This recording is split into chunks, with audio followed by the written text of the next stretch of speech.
there a doubt about whether financial aid would reach the needy and maybe even reach the wrong people that might be responsible for doing haram? Should you donate by giving the person or organization the benefit of the doubt? I have to just ask this question because it was there. It's regarding donations to somebody that you kind of not sure about whether they would use it properly or not. Your money is important. It's a ni'mah from Allah. Therefore, when you spend it, you have to be careful. You cannot give to everyone who collects donation, even if it is $1, because it's a blessing of Allah. I cannot waste it. So there must be a way to establish some trust. And depending on the amount you are giving, of course, you need to be more careful. If you establish trust, then you don't need to know all the details if you establish trust. But if you don't establish trust, then you have to be careful. Unless there is a case that, for example, they say some people are starving and you feel that here you have to take a risk. If they say, for example, some people have no water, I have water to give, I'm not sure these people are reliable or not, but just because I don't want anyone to die out of thirst and there is no time for me to verify, okay, take this water, I don't want anyone to die out of thirst. But if there is time, you have to investigate. Because you don't want to be wasted, or you want to be misused, or you don't want to support people who may use your water, but they also do other things. For example, they say, okay, you change your religion, we give you water, and support also. So therefore, we have to establish trust. But we shouldn't let this be used by shaitan to stop us giving charity, because then shaitan keeps questioning how much you are short, this group, that group, then in the end you don't give anything. So first put the money aside, say, okay, then I will take my time to study. Not that your money remains in your pocket and then you forget, or shaitan changes your idea. Thank you, Sheikh. So more related directly to what you were talking about today, the issue of universality. I'll just read these questions here, and maybe they come down to a certain point. I'll ask this question and I'll ask the other question. So are we saying that religion is really and objectively universal? Because there are many people who claim universality. And we can take each of these points here and basically fight over them. Essentially say, no, this is not universal, I'm universal, you're universal. And people actually say universality is actually a threat. Some people will fight and say, I'm universal, you're universal, no, I'm universal, they will fight. Other people say, you see, when you say it's universal, then you start fighting. So I'm going to say no one's universal, we're figuring it out. And that's how we don't fight, like secular people, for example, to simplify. So are we saying here that in reality, in actuality, assuming that humanity agrees upon this set of beliefs, then it becomes universal, and therefore there would be harmony? Because if we're not saying, therefore there would be harmony, and not necessarily that people will agree over this in the beginning. Yeah. In reality, there is a universal foundation. We are all human beings. We have the same fitrah and the same needs, and the same thing that makes me a better person make another person a better person. The same thing that can save me from, mischief can save another person from mischief or from despair, or etc. We are all similar.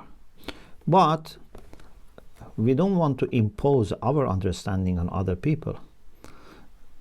We say there is a universal ground, let us try to find. Not that we say there is no universal ground and every race is different, every geographical I don't know, nation are separate. We have to partition humanity. No, we don't want humanity to be partitioned, but we don't want also anyone to, whether religious people or non-religious people, to force their opinions on others. Because also sometimes secular people force, in the form of globalization, etc., they force their own values on other people. This is not a problem with religious people. Religious people or non-religious people can be tolerant or intolerant. In my thesis and the book Ethical Relativism, which is based on my thesis, I have explained this, that because one way of form of ethical relativism is normative ethical relativism, which means not to pass judgment on others and not to interfere. And I explain this issue and I say, maybe you are a relativist and not tolerant. Maybe you are non-relativist and you are tolerant. At the same time that we believe in universality, I very much think we should be careful not to interfere in lives of people or other nations and impose. It should be just a matter of communication, dialogue, witness. Be a witness, be a good witness. Then it's up to them to accept or not to accept. Thank you very much. So I think we tackled the second part, which is that anyways, there's a lot to be said. Two more questions. I wanted to say that when you said that the way that this will be settled with regards to universality is through communication, through dialogue, etc. Yes. Witnessing, and that I guess will be unpacked as we continue in the series. We have two other questions. The ayah number 2 that we cited with regards to Hudan lin-Nas also mentions that لَعَلَّهُمْ يَتَّقُونَ, and seems to suggest that, I mean, at least the question is very short, but seems to suggest that the Quran is هُدًى لِلْمُتَّقِينَ. أعوذ بالله من الشيطان الرجيم ذلك الكتاب لا ريب فيه هُدًى للمتقين. So how do we say that هُدًى للناس but also هُدًى للمتقين? This one seems not universal, this one seems universal. How do we make sense of this? Yeah, a very good question. هُدًى للناس means Quran is for all. But who are actually benefiting? Muttaqin. But these muttaqin can be Arabs, non-Arabs, any person, any human being.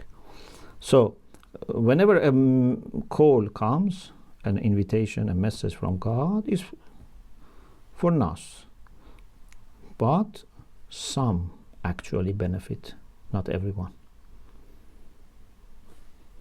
And here, muttaqin also, we believe that Hudan lil muttaqin doesn't mean muttaqin in the form of religious or practicing people. Muttaqin has different levels. The first level of muttaqin, which can be even a non-believer who is truth-seeking, he has scientific taqwa. He can benefit from the Quran and guidance in the Quran. Then when he believes in the Quran and starts practicing, he can benefit more. There are different levels of guidance. But even a non-Muslim, even a non-believer in God, atheist, if he has taqwa ilmi, he's open-minded, he's seeking truth, he can benefit from Quran. MashaAllah, that's a beautiful concept. Scientific taqwa. Yes. When we say a miracle, the next question and the last question that we have received here, we just got one on the chat. Yes. But we'll go through them. We're saying that you said that a miracle is universal. We can understand that the Quran is a universal miracle because it's still around. But does this mean this is different from universal? Is it still around? Means it's everlasting. Yes. So the question is about this point, that basically the miracle of Hazrat Musa alayhi salam, is that universal, although it's, how do we justify? Yes. Is it timeless? Is it universal? The miracle of the Quran, is it timeless? Is it universal? Every miracle, Ayatollah Jawadi says, every miracle is universal in the sense that all human beings find it not manageable by them. They say this is only from God. Yeah, you remember the definition of mu'jiza. We said anything which is extraordinary and comes with claim of a prophet, someone who claims to be a prophet, and according to his claim, and with challenge. So there are different elements. خارق العادة مقارنا للدعوة مطابقا للدعوة مع التحدي. So all the miracles are universal in the sense that they tell to all people, if you can bring something like this, bring it. This is from God. No one can bring something like this. But this mu'jiza, most of the time, didn't remain for next generations, or even, for example, people next day. If you were there and saw that a stick of Musa becoming a snake or dragon, okay, you have witnessed it. Otherwise, tomorrow you hear about it. Yeah? But mu'jiza of Prophet Muhammad sallallahu alaihi wasallam, the Quran, because Prophet had other mu'jizas, but Quran was universal like other mu'jizas, but also everlasting. Me and you have the same access to this mu'jiza and can witness it in the same way that people of that time were able to witness. The only difference is that they were listening to it from the mouth of the Prophet. We are listening to it, reading it through tawatur. But the same text is available to us. And even today, if someone can bring something like Quran, then Quran accepts that this is refuting Quran. So mu'jiza has remained accessible. Thank you very much, Sheikh. Alhamdulillah, we're doing good with keeping track with the questions. We just have one question left, but in the interest of time, we have to move to the greetings.